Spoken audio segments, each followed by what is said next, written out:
Bismillahirrahmanirrahim.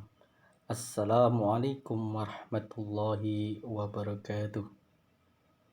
Perkenalkan, saya Didi Wahyudi, tutor PKBM Nusantara, dan insya Allah akan menjadi calon penyuluh anti korupsi yang bersertifikasi. Pada kesempatan kali ini, saya akan menyampaikan sebuah materi tentang sikap anti korupsi yang mengaktualisasikan nilai-nilai integritas. Adik-adikku dan para tutor PKBM se-Kota Metro atau guru-guru yang hadir pada kesempatan kali ini, yang pertama, sebelum saya menyampaikan materi tentang nilai-nilai integritas anti korupsi, saya akan menyampaikan sebuah puisi tentang anti korupsi. Mari kita hayati, kita simak, dan kita jadikan pedoman untuk dilaksanakan dalam kehidupan buat adik-adik dan para tutor yang hadir. Korupsi itu mencuri uang anak negeri. Korupsi itu merampok, mengambil dana yang digembok. Korupsi merugikan negara. Dana yang mestinya ada hilang entah kemana. Korupsi itu dosa, membuat sengsara masa depan bangsa. Korupsi itu lawan dari cinta, kejahatan luar biasa yang membabi buta. Korupsi itu buat kita tak bahagia, karena manusia serakah yang gila dunia. Korupsi itu menghambat roda pembangunan, merusak sendi kehidupan. Berani jujur itu hebat, berani korupsi siap-siap masuk jeruji besi. Lawan korupsi, mari bangun negeri, cari ridho ilahi, bahagia dunia, dan insya Allah reuni di surga nanti. Dari itulah penggalan sebuah puisi yang saya sampaikan. Tentunya sebelum saya menyampaikan materi tentang integritas nilai-nilai anti korupsi, saya sedikit akan bercerita tentang pejabat Lampung yang terkena OTT pada tahun 2019, tahun 2020. Yang pertama, Bupati Mesuji, yaitu Bapak Hamami, dituntut 8 tahun penjara. Hamami sebelumnya kena operasi tangkap tangan, atau dalam KPK kita kenal sebuah OTT. Beliau menerima suap dari pengusaha terkait proyek pembangunan infrastruktur di Mesuji. Adapun adik Hamami, Taufik Hidayat, dituntut 6 tahun penjara dan pidana denda sebesar 300 juta subsidiar, 5 bulan kurungan, dan perintah terdakwa tetap ditahan. Yang kedua, Komisi Pemberantasan Korupsi kembali menetapkan mantan Bupati Lampung Tengah, yaitu Bapak Mustafa, sebagai tersangka kasus dugaan suap dan gratifikasi. Penetapan ini sejalan dengan hasil pengembangan kasus suap terkait dengan persetujuan pinjaman daerah atau anggaran pendapatan belanja daerah. Dalam kasus itu, Bapak Mustafa divonis 3 tahun pidana dan penjara dan denda sebesar 100 juta subsidiar 3 bulan kurungan pada Juli 2018 lalu. Nah, dari para pejabat ini tentunya kita bisa mengambil hikmah tentang operasi tangkap tangan. Selain 2 pejabat bupati, ada juga pejabat bupati Lampung Utara yang terkena OTT dan pejabat bupati Lampung Selatan yang terkena OTT, yaitu Bapak Agung Mangkunegara dan Bapak Zainuddin Hasan yang kena OTT pada tahun 2019-2020. Dari permasalahan itulah saya mengharapkan sekali kepada adik-adik, para tutor, saya akan menyampaikan apa itu tentang korupsi. Menurut Subekti dan Citro Sudibyo, dalam kamus hukum yang dimaksud korupsi adalah perbuatan curang, tindak pidana yang merugikan keuangan negara. Dikutip juga oleh Baharudin Lopa bahwa korupsi adalah menyangkut masalah penyuapan yang berhubungan dengan manipulasi di bidang ekonomi dan yang menyangkut bidang kepentingan umum. Pengertian korupsi menurut Undang-Undang Nomor 31 Tahun 1999 tentang pemberantasan tindak pidana korupsi mengartikan bahwa korupsi adalah setiap orang yang dikategorikan melawan hukum, melakukan perbuatan perkaya diri sendiri, menguntungkan diri sendiri atau orang lain, atau suatu korporasi, menyalahgunakan kewenangan maupun kesempatan atau sarana yang ada padanya karena jabatan, karena kedudukannya, yang dapat merugikan keuangan negara atau perekonomian negara. Itulah pengertian korupsi yang harus kita mengerti. Lalu apa dasar hukumnya? Di sini dijelaskan dasar hukum korupsi, yaitu Undang-Undang Nomor 15 Tahun 2002 tentang tindak pidana pencucian uang. Yang kedua, Undang-Undang Nomor 3 Tahun 1971 tentang pemberantasan tindak pidana korupsi. Yang selanjutnya, Undang-Undang Nomor 28 Tahun 1999 tentang penyelenggaraan negara yang bersih dan bebas KKN. Adik-adikku dan para tutor yang hadir pada kesempatan hari ini, untuk menjadi dasar hukumnya selanjutnya yaitu Undang-Undang Nomor 30 Tahun 2002 tentang Komisi Pemberantasan Tindak Pidana Korupsi, dan diinstruksikan Presiden RI Nomor 5 Tahun 2004 tentang percepatan pemberantasan korupsi. Setelah kita tahu apa dasar hukum tentang korupsi, kita harus mengetahui, adik-adikku sekalian dan para tutor PKPM Kota Metro, apa dampak yang diakibatkan korupsi. Yang pertama, dampak korupsi terhadap ekonomi kita. Bisa jadi penurunan produktivitas perekonomian kita, lesusnya pertumbuhan ekonomi kita, rendahnya kualitas barang dan jasa untuk publik atau masyarakat umum, menurunnya pendapatan dari sektor pajak. Dampak yang kedua, korupsi terhadap sosial dan kemiskinan, mahalnya harga jasa dan pelayanan publik, terbatasnya akses bagi masyarakat miskin, pengentasan kemiskinan berjalan lambat, meningkatnya angka kriminalitas, solidaritas sosial semakin langka.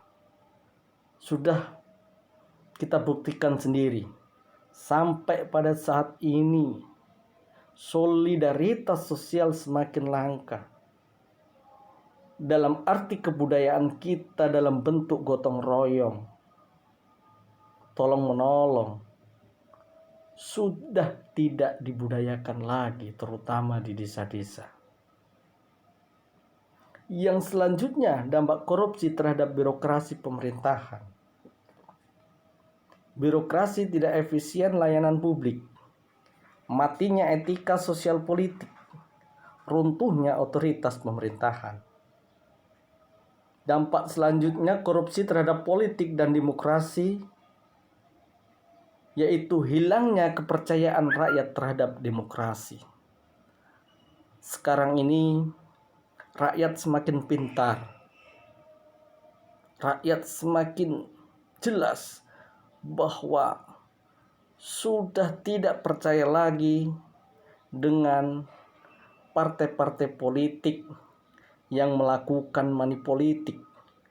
Rakyat ingin timbul bahwa demokrasi di Indonesia ini yang diinginkan adalah demokrasi yang bersih, bebas dari money politik. Yang selanjutnya, dampak korupsi terhadap pertahanan dan keamanan. Lemahnya alutsista dan SDM, lemahnya garis batas-batas negara. Yang sering kita dengar, batas-batas negara ini sering terjadi perdebatan antara negara-negara tetangga. Yang terakhir, dampak korupsi terhadap kerusakan lingkungan, yaitu menurunnya kualitas lingkungan dan kualitas hidup. Nah, inilah akibat dampak terhadap korupsi yang nantinya akan mensengsarakan dan tidak mensejahterakan rakyat kita. Lalu bagaimana biar dampak-dampak korupsi yang ditimbulkan nanti bisa kita cegah? Bagi adik-adikku dan para tutor yang hadir pada kesempatan ini, yang pertama yang harus kita tanamkan untuk mencegah dampak-dampak tersebut, kita harus menanamkan nilai-nilai anti korupsi. Yang pertama, kita harus mempunyai sifat jujur. Para tutor PKBM Sekota Metro yang hadir pada kesempatan ini, ajari anak untuk tidak mengambil kepunyaan orang lain. Biasakan meminta izin sebelum meminjam. Tidak mencontek. Tumbuhkan kebanggaan saat ia berhasil dengan upaya sendiri. Dapat pula kita tekankan untuk berkata jujur dengan membiasakan anak bercerita secara terbuka. Ajari mengakui kesalahannya dan selalu tepati janji pada anak itu. Dan berilah apresiasi dan rasa bangga kepada anak ketika nilai ujian tersebut diperoleh dengan cara tidak mencontek. Terkadang kita terbalik. Mana seorang guru yang memberikan nilai-nilai kepada siswanya? Ada siswa yang memberikan sebuah hadiah atau sumbangan atau memberikan buku. Itu yang diberikan nilai baik. Akan tetapi ada siswa yang tidak mencontek, jujur, malah tidak diberikan nilai baik atau bagus. Inilah yang harus kita tanamkan. Kenapa? Hal tersebut dilakukan agar seorang anak termotivasi ketika melakukan suatu hal yang diperoleh dengan cara tidak jujur. Yang selanjutnya yaitu sifat disiplin. Disiplin di sini para adik-adikku dan tutor PKBM Sekota Metro, tumbuhkan disiplin dengan contoh, bukan paksaan, karena kita ingin datang dari dirinya sendiri. Kebiasaan tepat waktu, membuang sampah pada tempatnya, mengikuti peraturan di rumah atau di sekolah. Beberapa bentuk disiplin yang bisa ditanamkan sejak kecil. Kuncinya adalah contoh dan konsistensi yang dimiliki oleh anak-anak kita. Yang selanjutnya yaitu nilai-nilai anti korupsi adalah tanggung jawab. Ajari anak tentang konsekuensi. Misalnya, jika menumpahkan air maka harus dilap. Jika merusak mainan temannya maka mencoba memperbaikinya. Berani mengakui kesalahan. Dukung anak menyelesaikan tugasnya. Misalnya membereskan tempat tidur, mengerjakan pekerjaan rumah, memberi makan hewan peliharaan, dan sebagainya. Inilah nilai tanggung jawab yang harus kita terapkan pada anak-anak kita, pada orang tua kita. Dan sinilah nilai-nilai anti korupsi akan tertanam. Dan selanjutnya yaitu sederhana. Sifat sederhana ini ajarkan anak merasa cukup dengan apa yang dimiliki. Setiap anak ingin membeli sesuatu, ingatan bahwa ia sudah punya di rumah. Biasakan membeli yang baru jika membutuhkan bukan menginginkan. Tekankan bahwa yang penting bukan baru atau bagusnya, tapi fungsi dan manfaatnya. Sifat yang selanjutnya adalah berani. Keberanian dan kepercayaan diri dapat dibangun dengan membiarkan anak bereksplorasi dan belajar dari kesalahan. Tanamkan nilai-nilai moral sejak kecil dan ajak anak melakukan apa yang diyakininya sebagai sesuatu yang benar. Misalnya membela teman yang diejek, berani menegur teman yang membuang sampah sembarangan.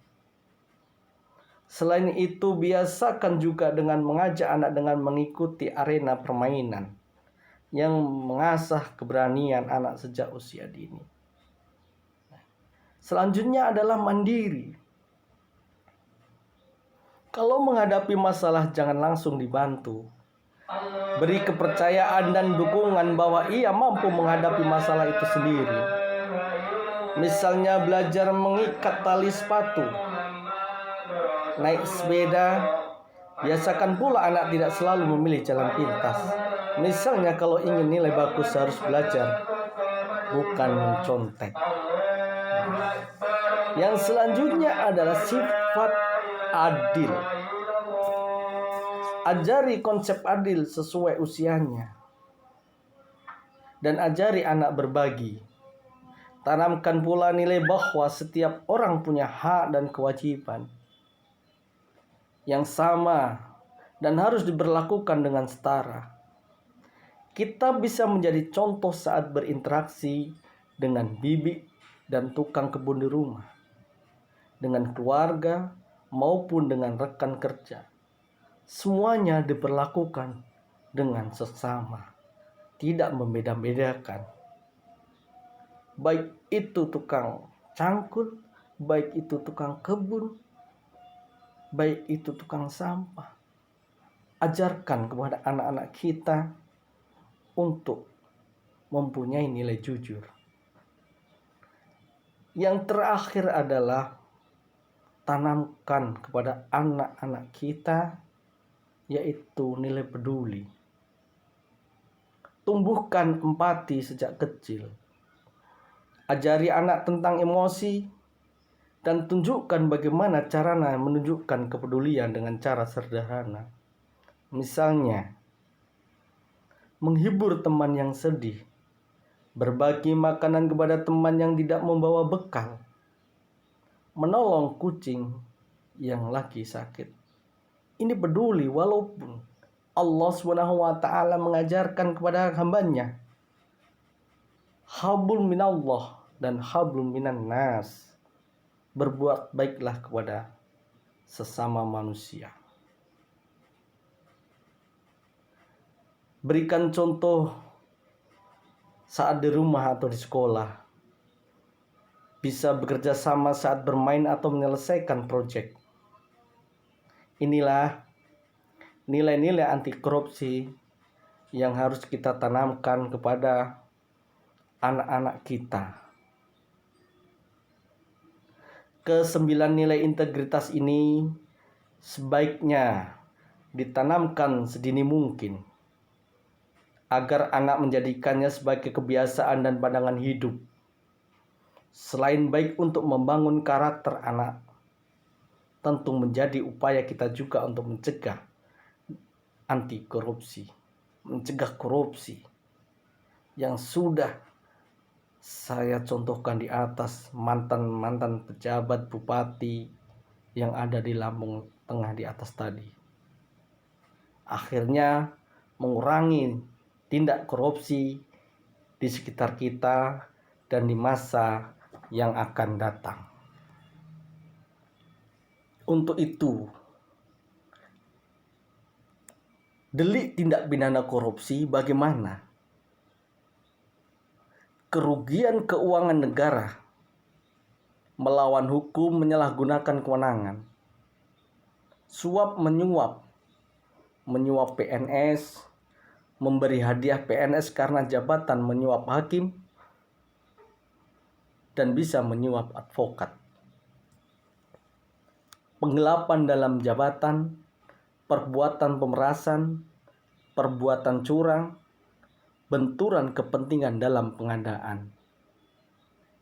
Inilah delik tindak pidana korupsi sebagai contoh yang saya utarakan di atas. Pejabat-pejabat Bupati Lampung yang terkena OTT, yaitu masalah penyuapan dan gratifikasi.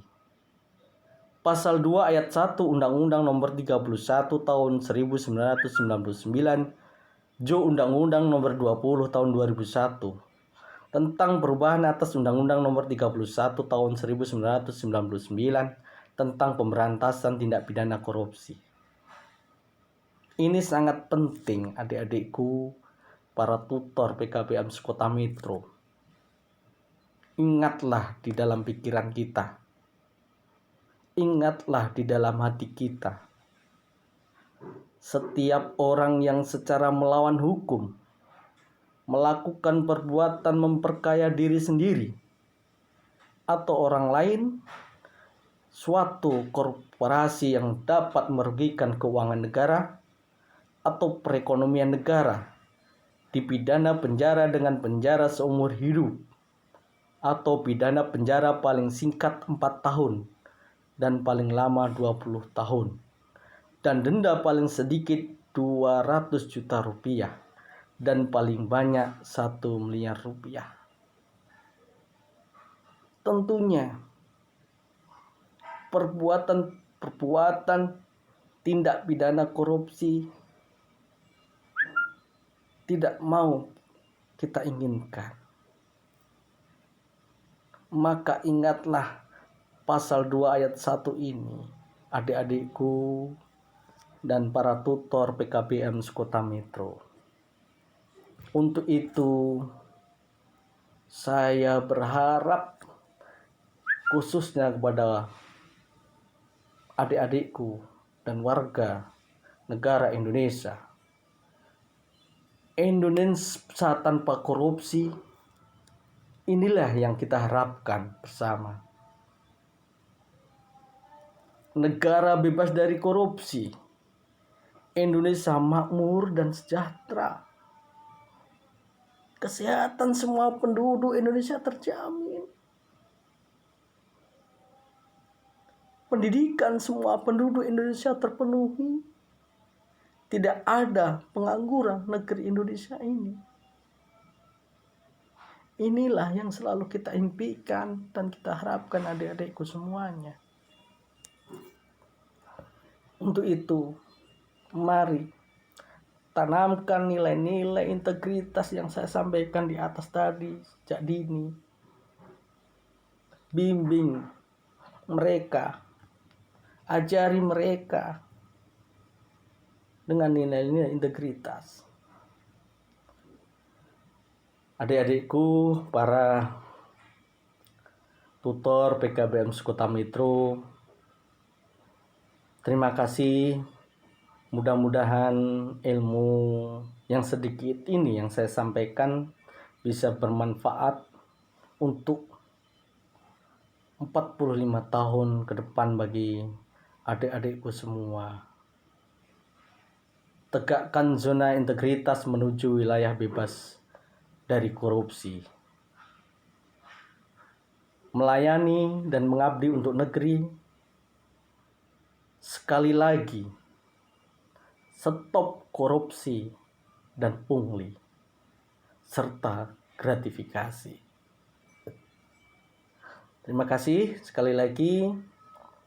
Mudah-mudahan pada kesempatan nanti kita bisa bertemu lagi dengan acara yang sama, yaitu melawan anti korupsi. Saya akhiri. Wassalamualaikum warahmatullahi wabarakatuh.